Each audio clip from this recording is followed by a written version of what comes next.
Mukta na si Roy Bian naman sa ISS kita magtaaw kumanta ni sige ma'am. Thank you.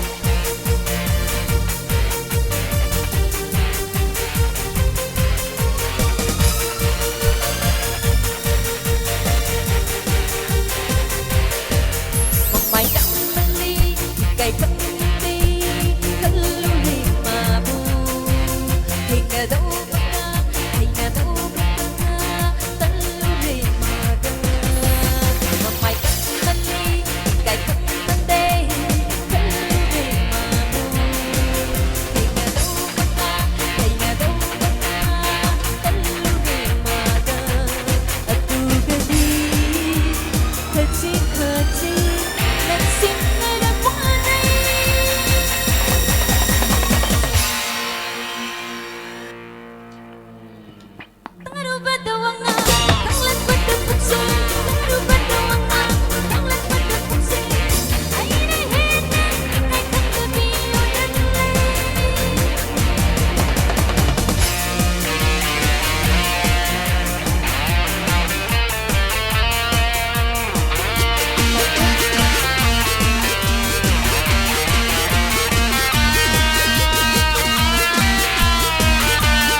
Nung siya'y nasa irubang tawag di ay gising ba?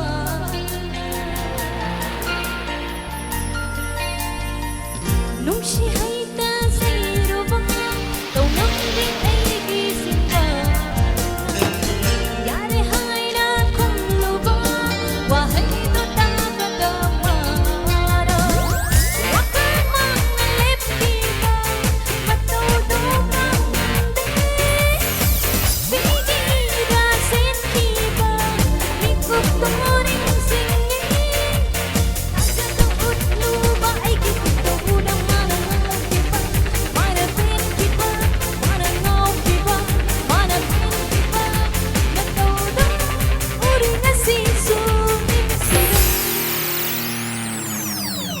Mai cắn mali cài khăn đi lùi mà bu thì nghe đâu bất ca thì nghe đâu